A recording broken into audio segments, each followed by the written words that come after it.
I, hey, we are live on Love. All praise the Most High. He get me through all my lows, mandatory. Let's get a line going on there. Appreciate everybody doing during the late night show, man. All praise the Most High. Love God's love yours, love others. Commandment. Love thy neighbor like you love yourself. I'll explain to somebody today. That's one of them keys because, well, when you don't know how, when you don't love yourself, it's hard to love your neighbor. So when you love yourself, it's easy to love your neighbor, and God loves that. You feel me? I don't love mandatory, but y'all see the title. We actually gonna get into that because this actually blew me away when I found this out.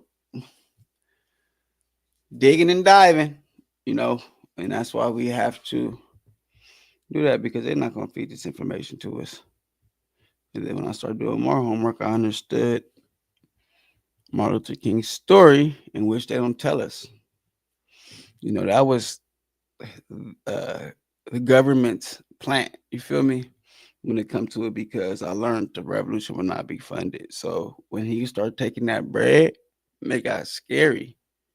And I explained to some of the homies about J. Edgar Hoover. Who knows who J. Edgar Hoover is? Please let me know. Be pure. Drop a comment. The homie said, a president? Nah, J. Edgar Hoover was cold. I appreciate the 2 viewers I got right now. I'm gonna drop a documentary right here. We're gonna watch that. But here's someone who been to COINTELPRO. His whole basis and premise was to destroy the black man. He said he is in fear of another black messiah. How scary is that? We almost 2 minutes in. We're gonna get to it, but that is spooky. So going into that and figuring out about Martin Luther King and how they pushed him because they knew what that would do with us. In another video, I'm gonna drop facts about what we were doing, the pros of when we were segregated. We had everything, you know. Matter of fact, I might better get into that right now. Let me drop some facts right now. Let's see. You know, I wrote a little bit. Categories. Yeah, we own land. We have black schools, black educators, black banks, black insurance, black districts, black newspapers. We had inventors. Shit, we had our own hospitals. We had 15 plus million acres. Uh, it was 80,000 strong. We was thriving. We had a whole bunch of cities: Greenland, urban, Bronzeville. Yeah, it was a blessing. It was a blessing. Whoo. There's some major losses to that, and that's all due to the fact of us trying to integrate. I'm gonna drop this video. Matter of fact, I'm gonna let y'all see this. Who? That should be the question. Who did Martin Luther King love? What's going on? Who was this individual? Let me show y'all right now who Martin Luther King was in love with. You're gonna see the title. He really had jungle fever. Cold game on love. And you gotta remember, I'm realizing that Martin Luther King was a house Negro. He come from luxury. He actually went to college in the North. He got to experience things that our people didn't get to experience. We did not want to be around them. We didn't. We did not want to be around the white boy. But things were far worse than Daddy King imagined. His son was in love. He became interested in the daughter of the cook. I think her name was Betty. And he started walking across the campus to see her. And then we found out that he was getting kind of serious. He said, well, what do you think about us getting married? And I said, well, I don't think it's a very good idea. You know, I said it would be wonderful if we were a different time and we were different people, but I don't think it would work. Different time and different people. So we asked him to sort of break off because he would be leaving the seminary and he could not go back to Georgia and take her as his wife. At all. I would say he was brokenhearted. I think he was probably more angry that he This is who Martin Luther King have wanted. feelings for someone and he couldn't go ahead and do what he wanted to do because of of the race situation. King knew that in the segregated South, a mixed marriage could prove fatal. Black men had been lynched for a lot less. Ain't that something, y'all? That is cold work. Now watch this mini documentary. I'm just dropping facts tonight for the late night show.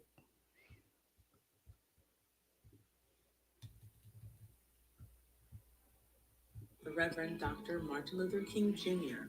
The word sacrifice would be one of those words. As a civil rights leader, some would say that he made the ultimate sacrifice on April 4th, 1968, when he was assassinated.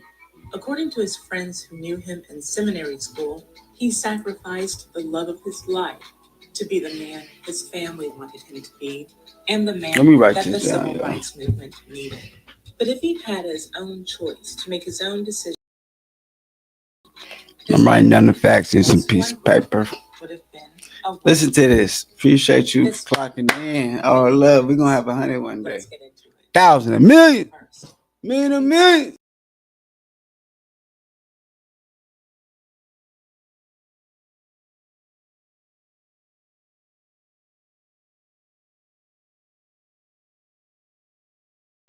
Every time that I live stream and comment in the comment section so that I can say what you know. Now, on to why you are here. During the 1960s, Dr. Martin Luther King was already well known for what most people remember him as being, a leader in the civil rights movement. And often, when we know a person to be something, we can have a tendency to think that that's what he or she always was. Well, obviously, Dr. King wasn't born wearing a three-piece suit and giving emotionally stirring speeches. At one point, he was a child. Then he was a young man before he became the civil rights icon we know of today. And it was in his young man that he did what many of us did when we were young adults. Tested boundaries. Many of us, when in our late teens, early 20s, were in college. And for the first time, away from the you gotta run the mic, people every day. And with that distance, you ain't never run down mic, to define ourselves and to be ourselves. And that's just what Martin Luther King was doing when he was a seminary student attending Crozer Theological Seminary. And let his friends tell it, a big part of who he found himself to be was centered in a romance with Betty Mullins. Betty Mullins, a white woman who was an art student and cafeteria worker. White Their girl. love affair started in 1949. 1949. Martin's school wasn't in his native Atlanta or anywhere else in the South where racial segregation Told you, look where we was at, y'all. Than in northern parts of the country. His friends warned him to end his relationship. Wait. Chester, Pennsylvania was not extremely segregated like the South. Public places like schools, stores, and restaurants were common places to see Black people and white people together, but excuse me, I'll get some Black couples and white couples together in the same spaces. However, appreciate everybody clocking in. Drop some comments for me, man. Unsettling thing for people to see, even in his liberal college town. For romantic relationships, there was still a line drawn for Blacks and whites. Let me speed it up a little bit. Didn't care about any of that. Martin King wants to flex a white girl. Cold work. For other reasons too. Grandpa wasn't going. Yeah, I heard someone say that the FBI actually knew who Martin Luther King was prior because of the story that he was groomed. And lead the budding civil rights movement. His father knew that Martin Luther King Jr., who had a white wife, would not be received well by his church. They wasn't going. Or the movement, which would have seen King's interracial relationship as hypocritical at best. The other reasons that King's father would disapprove of Betty was that she, even though white, was below Martin's station or social status. Martin was being groomed for something great, and a cafeteria worker simply had no place in the picture. Martin Luther King Sr. had a lot to say about his son's he wasn't going, y'all. Wife. The way he saw it, his son was destined for greatness, and those plans did not include a white woman cafeteria. His son was destined for greatness. Area worker. He didn't want to with a white girl. Matter of fact, I love myself. I hope y'all love yourself too. I be around white people, y'all don't. Them individuals who be around white people, I'm talking about, I ain't gonna say it, they have a strange odor because they don't shower. So I'm gonna pick up this video. White people don't bathe. Look it up yourself. Google it. Chat GPT. I got all that. Hey, feel me?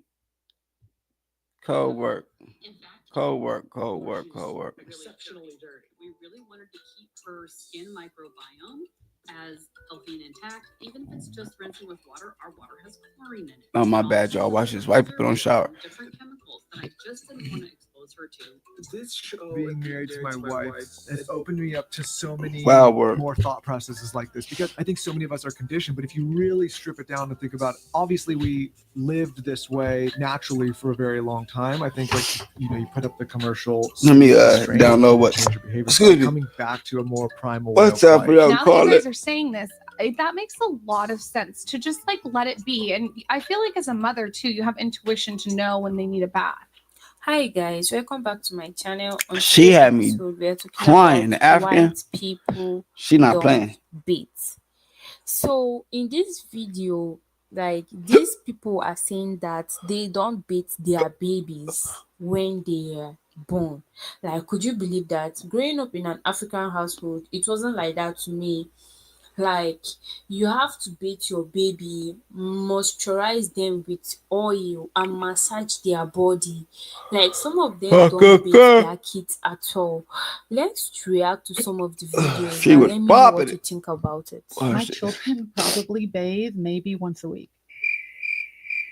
Can you talk Maybe. and What? They don't use. Michael's a fourth Japanese. He thinks they have to bathe every day. Can you? One time we had somebody on and they were talking about Yes, this, they and supposed to. when the clip went viral and they said we were abusing people, I was like, Oh Lord. they said something about privilege too. I was like, what? I didn't know No, how that I works. said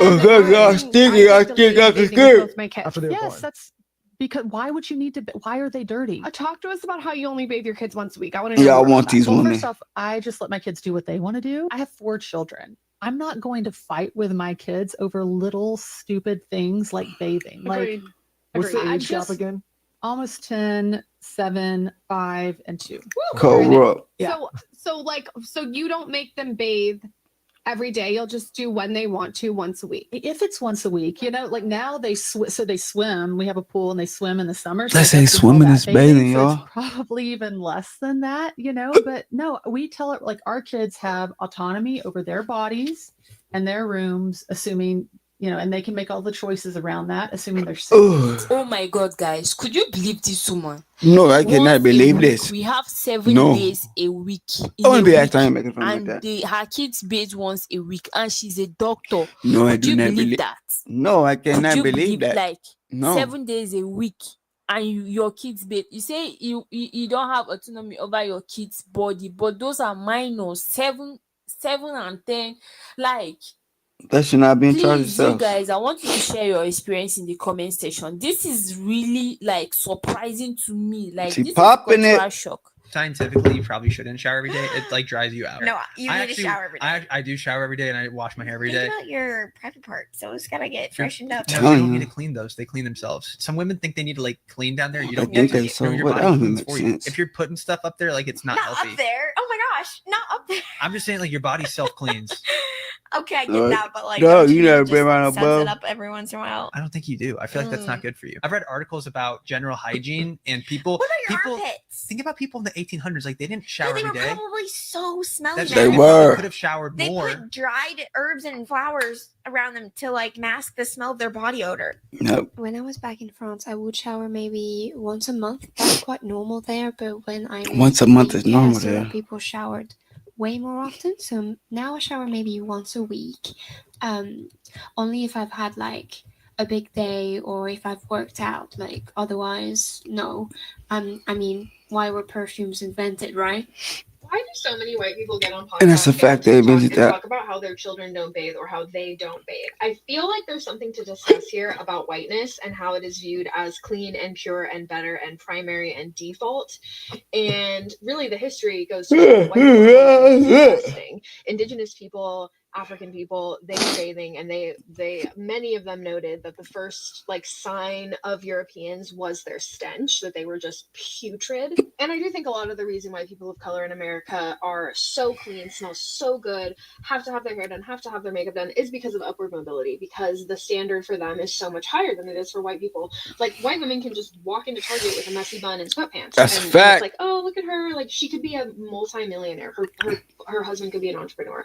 Yet a black woman is not afforded that same. Well, she so preaching, like though. white women are just rubbing it in, rubbing that level of privilege in when they go on podcasts or come on TikTok and talk about how their kids don't bathe. Like, that is disgusting. I'm sorry. I grew up taking a bath every single day. My parents brushed my hair every single night, brushed my hair every single morning. Going on? It wasn't that big of a deal. When I got older, I was given deodorant and face wash, and that, like, I have actually been. Oh, wait, hold on, my bad, y'all. Like, especially in the summer, morning and night showers. I'm gonna try to Especially find if this I'm video. pregnant, That sometimes I would shower 3 times jokes. a day. Like, wash Wait, yourself. I posted it on my Facebook. Wash yourself. My sons do not go to bed unless they're This clean. I don't was want jokes, their dirty y'all. bodies in their bed, and then every time they get into bed, it's dirty from the day. That's just my own opinion, but I do think that the larger discussion Damn, here I'll about find whiteness it. and why white people love to bring it up, love to talk about it. It's like they know some parents are given the power to not have to bathe their kids and still be given so many privileges. They're not allowing me to click Well, it. Jake Gyllenhaal isn't the doctor, but my man knows what he's talking about. Showering is individual. Not everyone needs to shower every single day. I have this argument literally all the time. I've had it with ex-girlfriends. Yes, if you go to the gym and you're sweaty and you're soaked and trash. you're smelly, yes, you need a shower. But if you did nothing all day, and Watch this, y'all. This is jokes. Dang, get to me though. I got y'all. Start me out.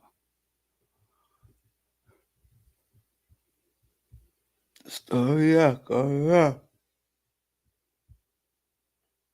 Here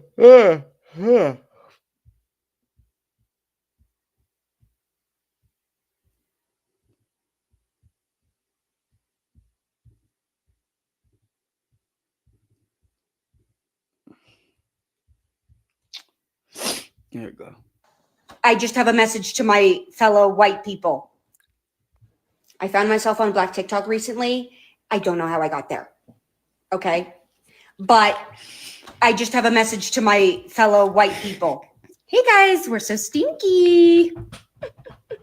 We are so smelly, you know? We are just so smelly. And I think here's what I've pulled, okay? What you pull? All right. I feel as if, first of all, a washcloth. It's so cheap. It's so cheap. It's so handy. Yeah, it is. Buddha. And it can, fun fact, it goes in the washing machine, so you don't need to keep buying. Anyway, you know what's not working? And here's what I'm hearing. Here's what I'm hearing is happening. A little soap. A little. All done. Hey guys, your body's bigger than that. You know, when I'm coughing because I just ripped a crazy dab, my kneecaps sweat. Wait. You know, a little. Wait. You know, it's not working. And here's what I'm hearing. Here's what I'm hearing is happening. He said, a little soap. A little. wash your A bounce little. out. All done. Hey guys, your body's bigger than that. You know, when I'm coughing because I just ripped a crazy dab, my kneecaps sweat. You know, my kneecaps are sweating. And you know what? I'm walking in my stinky, smelly feet all the time. I'm standing in water. Hey, girl, that's not good enough. Hey, girl, that's not good enough. Pop it. The water's hitting my butt cheeks. Hey, sister, that's not good enough. I know that I have 25% male audience. They're creeping, you know? And I know that I know that I got some white men here, okay? Hey, guys. It can always be better. And here's the thing. I have a feeling that the reason why white people are so stinky smelly is it's like a white supremacy thing. And don't. And I say history. Because I think that it's like whiteness is cleanliness is purity. I'm clean. No, we're not. We're not. Do you know what a dry brush is? Hi. Do you know what a dry brush is? What's that? I'm no pony. bottle of lotion and you're just going to keep it around. And then you go in the shower, you get those gloves on. I know they're scary, but they're so easy, so cheap. And you're just going to exfoliate. All right, we gone. This was jokes, so my bad. I'm going to get back to the most king thing. Appreciate everybody. And we outro. Love y'all on love. Dope.